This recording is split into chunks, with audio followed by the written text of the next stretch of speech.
ফেসবুকে লেখালেখির মধ্যে একটি বিষয় আপনাদের সামনে নিয়ে আসলাম, খুব দরকার মনে করলাম আর কি। কারণ আমি যদি আমার ভক্তের মাধ্যমে ভুল তথ্য প্রকাশ করি, সে সারা জীবন না, শুধু একেবারে পৃথিবী যতদিন থাকবে ততদিন ভুলই জন্ম নেবে।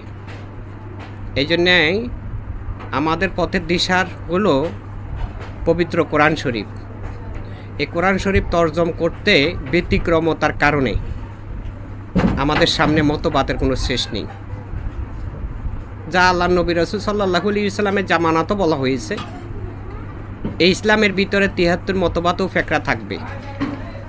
বর্তমানে ফেকরা জমতে জমতে কত যে হয়েছে এটা হিসাব করে কখনো শেষ করা যাবে না। তো যাই হোক, আমি যে বিষয়টি আপনাদের সামনে তুলে ধরতেছি সেটা হচ্ছে এই যে একজন ভাই, জানি না এটি উনি কি তরিকা করতেছে, ওনার আইডিতে ঢুকলাম, দেখলাম যে উনি একজন পীরের দাবিওদার। আসলে পীরের দাবি করতে পারে সবাই, পীরকে বা পীরের ভক্তকে কখনো অপমান অসম্মান করতে নেই। কারণ পানি তো কলসিতেও থাকে, গ্লাসও থাকে, নদীতেও থাকে, পুকুরেও থাকে। মাত্রা মাপ অনুযায়ী হলো পীরের মর্যাদা। তো এই জন্য সীমাবদ্ধের মধ্যে থাকতে হবে। যদি কেউ সীমাবদ্ধ ছাড়াইয়া যায়, ভক্ত বেশি আছে, এই জন্যেই আমি বলে যাচ্ছি, তাতে কি হবে, একজন সম্মানী মানুষের সম্মান ক্ষুণ্ণ হইতে পারে। এখানে আপনি বলেছেন আওলাদের রাসূল ইসলামের শত্রু। কেন ভাই আওলাদের রাসূল ইসলামের শত্রু কেন হবে?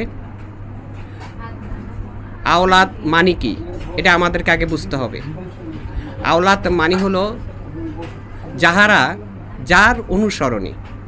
যাহারা বলতে বহু বচন, আর যাহার বলতে এক বচন। এক বচন হইতে বোঝানো হয়েছে আল্লাহ নবী রাসূল সাল্লাল্লাহু আলাইহি ওয়াসাল্লামকে। তো আল্লাহ নবী রাসূল সাল্লাল্লাহু আলাইহি ওয়াসাল্লামের কাছে যারা মুরিদ হয়েছিলেন সবাই সাহাবারের দাবিদার। এই সাহাবারের দাবিদারের মধ্যে বর্তমান তো আমরা দেখতেই পারতাছি বা শুনতে পারতাছি, আল্লাহ নবী রাসূল সাল্লাল্লাহু আলাইহি ওয়াসাল্লামের বিশিষ্ট সাহাবার ৪ জন। আবু বকর সিদ্দিক রাদিয়াল্লাহু তাআলা আনহা, হযরত ওসমান গনি, হযরত ওমর ফারুক রাদিয়াল্লাহু তাআলা আনহা এবং হযরত আলী আলাইহিস সালাম, এই ৪ জনকে দেখানো হয়েছে। এটাই জগৎবাসী বিশ্বাস করেছেন। কিন্তু আল্লাহ নবী রাসূল সাল্লাল্লাহু আলাইহি ওয়াসাল্লাম কি বলেছেন সেই দিকটা আমাদের কোনো খুব একটা খেয়াল নেই। বিশেষ করে তরিকতের জগতে খেয়াল আছে। তো তরিকতের জগতে জানতে পারতেছে, শুনিয়েছে, আল্লাহ নবী সাক্ষী দিয়েছেন। হযরত আলী, মা ফাতেমা, ইমাম হাসান হুসাইন আমার নিকটবর্তী। তার মানে এমনভাবেও দেখানো হয়েছে তাহারা আমার অস্তিত্ব, আমার মধ্যে তাহাদের আত্মা। এখানে বলা হয়েছে, বোঝানো হয়েছে আলী মিন্নি ওয়ানা মিনাল আলী, আলী আমা হইতে আমি আলী হইতে। ফাতেমা মিন্নি ওয়ানা মিনাল ফাতেমা, ফাতেমা আমা হইতে আমি ফাতেমা হইতে। হাসান মিন্নি ওয়ানা মিনাল হাসান, হাসান আমা হইতে আমি হাসান হইতে। হোসাইন মিন্নি ওয়ানা মিনাল হোসাইন, হোসাইন আমা হইতে আমি হোসাইন হইতে। তাহলে এখানে এই ৪ জনকে দেখানো হয়েছে বিশেষ, অতি নিকটে। এবং পবিত্র কোরআন শরীফের মধ্যেও তার নক রয়েছে, ইশারা রয়েছে। সূরা শুরার ২৩ নং আয়াতের মাধ্যমে বলা হয়েছে, যারা আমার নিকটবর্তীগণকে ভালোবাসবে তারা আমাকে ভালোবাসবে, রাসূলকে ভালোবাসবে, আল্লাহকে ভালোবাসবে। তো সেই ক্ষেত্রে আল্লাহ নবী রাসূল সাল্লাল্লাহু আলাইহি ওয়াসাল্লামের আওলাদ কারা? আওলাদ মানি হলো যারা ঘোষণা করতে পারছে যার মুর্শিদকে, আপনি আমার জীবন, আপনি আমার প্রাণ, আমি আপনার অস্তিত্ব, তাহারা হয় আওলাদ। সেই আওলাদগণের রাসূল তিনি হন যার মাধ্যম দিয়ে রাসূল লাভ করতে পেরেছেন। রাসূল সর্বজনীয়, কিন্তু আপনি উল্লেখও করেছেন যে রাসূল কোনো পুরুষের পিতা নন। কথাটা সত্য। রাসূল কারো হতে জন্ম নেননি। রাসূল আল্লাহর কুদরতি। রাসূলকে আলমে আরওয়াতে আল্লাহ পাক রব্বুল আলামিন নির্বাচিত করেছেন। আপনার আমাদের সমস্ত রূহগুলাকে একত্রিত করে সেই জায়গার মধ্যে সকলকে সবক দেওয়া হয়েছে, ওয়াদা অঙ্গীকার গ্রহণ করা হয়েছে। তো ওয়াদা অঙ্গীকার গ্রহণ করেছেন কার সাথে, ওয়াদা কার সাথে হয়েছে, সেটা হলো রাসূল সাল্লাল্লাহু আলাইহি ইসলামের সাথে। হ্যাঁ, যাই হোক, সেই ধারা অনুযায়ী বলা চলে রাসূল কারো হইতে জন্ম নেন নাই বা কারো পিতাও নন। সূরা আযহাবকে দেখানো হয়েছে, আপনি সূরা আযহাবকে দেখিয়েছেন। সূরা আযহাব আয়াত 40-এর মধ্যে তার ব্যাখ্যা রয়েছে, এটাই আপনি বুঝাইতে চাচ্ছিলেন, তাই না? তো সূরা আযহাব আয়াত 40-এর ব্যাখ্যা কি আপনি দিয়েছেন? এখানে আপনি লিখছেন, তাই এযাবৎকাল যারা আওলাদের রাসূল বলে নিজেকে জাহির করে তারা কোরআনের শত্রু, ধর্মের দুশমন। কেন তারা কোরআনের শত্রু, ধর্মের দুশমন হবে? তারা তো ধর্মের নায়ক, তারা আল্লাহর প্রতিনিধি, তারা জমিনের কারো প্রতিনিধি না। তাদের রুহু রোজা আজহরের থেকে নির্বাচিত, যেভাবে আল্লাহ রসুলকে নির্বাচিত করা হয়েছে সেইভাবে জামানা পর্যায়ে তিনাকে ওই রুহুদারিকে জামানাতে যাদের মধ্যে অবস্থান করবে সেই সকল রুহের সামনে ওয়াদা অঙ্গীকার গ্রহণ করা হয়েছে। ওয়াদা অঙ্গীকার কিন্তু একবারে শেষ হয় নাই, প্রতিদিন ওয়াদা অঙ্গীকার গ্রহণ করা হয়। আল্লাহর জগৎ, আল্লাহর দিন আল্লাহর জন্যে কখনো শেষ হয় না। এই পৃথিবী শুরু থেকে শেষ পর্যন্ত একটা দিন মাত্র আল্লাহর জন্যে। তো কাজে এইরকম লেখাজোকা না করে অবশ্যই ধর্মভিত্তিতে আগে আমাদেরকে চিন্তা করতে হবে। রাসূলের পরিচয় হলো আলমে আরওয়াত থেকে, আর নবীর পরিচয় হলো পিতা আদম আলাইহিস সালামের জামানা হইতে।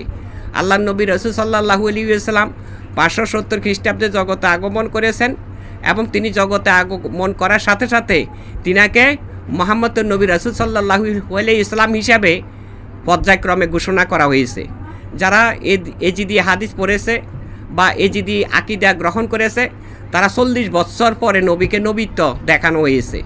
আসলে 40 বছর পরে যদি নবীকে নবীত্ব দেখানো হয় তাহলে নবী হবে, তারপরে না আল্লাহ নবীর কথা শুনবে, উম্মতের আর্দনা শুনবে, করুণতা শুনবে এবং শান্তির জন্য রহমত কামনা করবে। কিন্তু তার পূর্বের দৃশ্যগুলো কি মানুষের চোখে পড়ে না?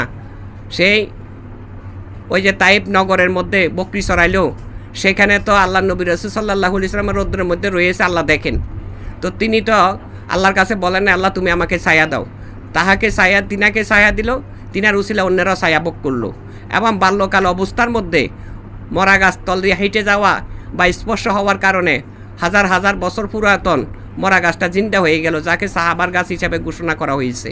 তো তিনি রাসূলের জামানাতে মুহাম্মদ নবী রাসূল সাল্লাল্লাহু আলাইহি ওয়াসাল্লাম রাসূলের জামানাতে আগমন করেছে। রাসূল হচ্ছে জন্মের লগ্ন থেকে, আর পূর্বের নবীগণ নবীয়ত্ব লাভ করার পরে তাদের মধ্যে রাসূল শব্দটি প্রকাশ পায়, তাও সবার বেলা না, যাহাদের মাধ্যম দিয়ে কিতাব নাজিল হয়েছে। যেমন পিতা আদম আলাইহিস সালামের মাধ্যম দিয়ে কিতাব নাজিল হয়েছে, দাউদ আলাইহিস সালামের মাধ্যম দিয়ে কিতাব নাজিল হয়েছে, এবং মুসা আলাইহিস সালামের মাধ্যম দিয়ে কিতাব নাজিল হয়েছে, ঈসা আলাইহিস সালামের মাধ্যম দিয়ে কিতাব নাজিল হয়েছে। যাদের মাধ্যমে কিতাব নাজিল হয়েছে তাদেরকে রসুল হিসাবে চিহ্নিত করা হয়েছে। সুতরাং রসুল হলো সর্বজামানার মধ্যে যাদের মধ্যে আল্লাহ জাগ্রত হয় পূর্ণতা অনুসারে, তাদের মাধ্যম দিয়ে রাসূলের প্রকাশ পায়। এই ছাড়া আরও একটা রাসূলের পরিচয় আছে, সেটা হচ্ছে যেমন চন্দ্র সূর্যের আলো আছে সারা পৃথিবী জুড়ে, তেমনি রাসূলের জ্ঞান ও আদর্শ রয়েছে সারা পৃথিবী জুড়ে। এই জন্য আল্লাহ নবী রাসূল সাল্লাল্লাহু আলাইহি ওয়াসাল্লামকে সমস্ত মাখলুকাতের নবী বলা হয়েছে।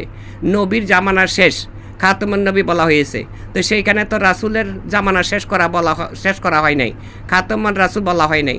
কাজে রাসূলের জামানা পিতা আদম থেকে শুরু করে কিয়ামত পর্যন্ত থাকবে। কোরআনের মধ্যে যেভাবে আছে পবিত্রতা সর্বকালে, কলমার পবিত্রতা আছে সর্বকালে, পৃথক করে ফেলছি আমরা নিজেরা জ্ঞান গুণের কারণে। কাজে আমরা চিন্তা ভাবনা করে কথা বলবো। একজন কামেল যদি আমি একটা ধর্মবিরোধকে স্পষ্ট করতে, কোনো ধর্ম বিষয়টাকে স্পষ্ট করতে চাই, তাহলে আমাকে আগে স্পষ্ট হইতে হবে। কারণ কোরআনে বলছেন যে সর্বকালের জন্য রাসূল, হয়তো এই জ্ঞানটা আপনার কাছে আসছে, এই জন্য আপনি বলছেন রাসূল কারো পিতা নন, রাসূল কারো, তা আমিও তো বলি আল্লাহ যেমন বলেছেন আল্লাহ কারো হইতে জন্ম নেন নাই, কাউকে জন্ম দেন নাই, কারো মুখাপেক্ষী নন, এরকম কথা তো সূরা ইখলাসের মধ্যে আছে। ঠিক সেই কথার সাথে রাসূলের বিষয়টাও মিল আছে। তো কাজেই আপনি যেভাবে বলেছেন যে এটা ধর্মবিরোধী, এটা আপনার জন্য ঠিক হয় নাই। কাজে এইরকম কথাবার্তা না বলাটা ভালো হবে। আপনি ধর্মের কর্ম করেন কিন্তু সীমানার মধ্যে থাকতে হবে। একজন মানুষ অনেক বেশি লেখাপড়া করেছে তাই বলে সে উচ্চ স্থানে অবস্থান করতে পারেননি। আর একজন মানুষ লেখাপড়া করে নাই, যদি সে উৎসর্গ সঠিকভাবে হয়েছে, দুনিয়ার খেয়াল দেয়ান সারিয়া আল্লাহর খেয়াল দেয়ালি হয়েছে, আল্লাহ চিন্তায় সবসময় নিজেকে মজাইয়া রাখছে, সেই ব্যক্তি কি কেমন সেটা আল্লাহ ভালো বুঝেন। তো দল দেখিয়া কখনো নির্বাচনে পূর্ণ নয়।